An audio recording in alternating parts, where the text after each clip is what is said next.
When we learn a new language, we try to copy the sounds we hear. Since those sounds are completely new to us, it's normal to speak more slowly because we're focused on pronouncing each syllable correctly. But unfortunately, this can make us sound robotic or choppy. If you're tired of feeling like a robot, listen to me. I'm going to share a tip to make you sound more natural and, most importantly, more fluent. I'm a native Spanish speaker from Mexico, and today I want to talk about two key aspects you should focus on if you want to sound more fluent in Spanish. The first one is connected speech, and the second is diphthongs. If you can master these two things, your Spanish will instantly sound much smoother. Let's start with connected speech.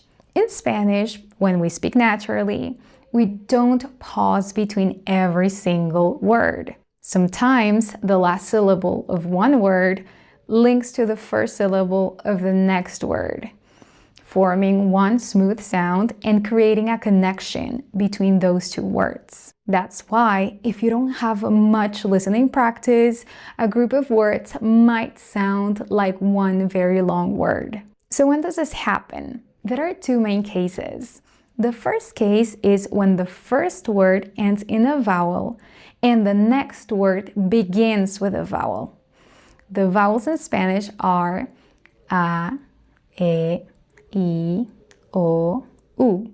Listen to the following sets of words and pay attention to how they connect.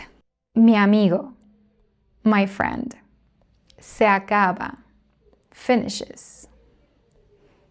La ensalada, the salad. In each set, the first word, which has only one syllable, joins with the first syllable of the second word. Mi amigo, mia. Se acaba, sea. La ensalada, laen.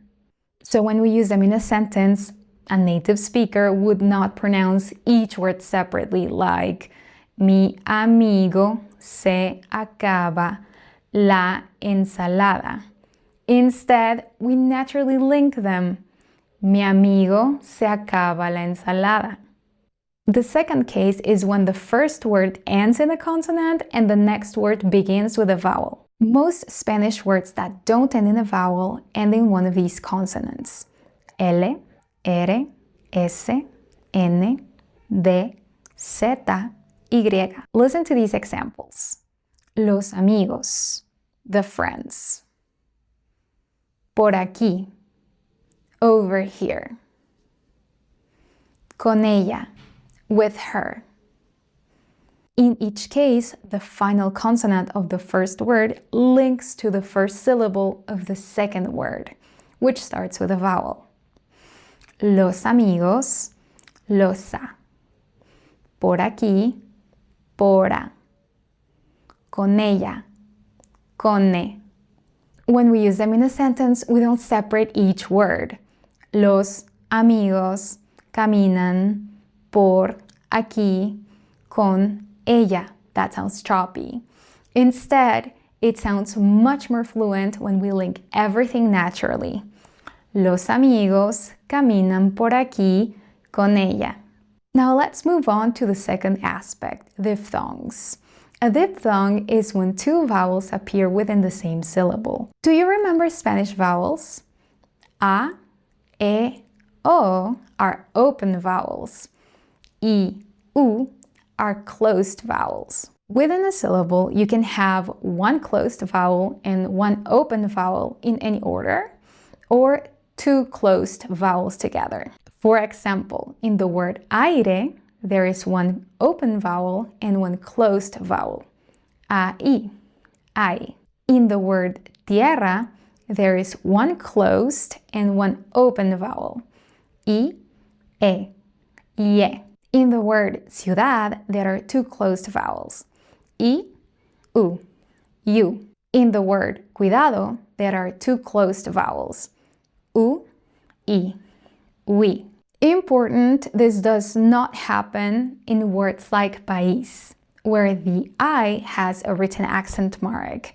That accent separates the word into two syllables. País. Now let's put everything together. Listen to this sentence. Mi hermana trabaja en una ciudad grande. My sister works in a big city. In this sentence, we have 3 examples of connected speech. Mi hermana, between I and E. Even though there's an H in between, it is silent. Trabaja en, between A and E. And en una, between N and U. We also have a diphthong in the word ciudad. Without these connections and diphthongs, it would sound very robotic. But when we apply connected speech and apply diphthongs correctly, it flows naturally.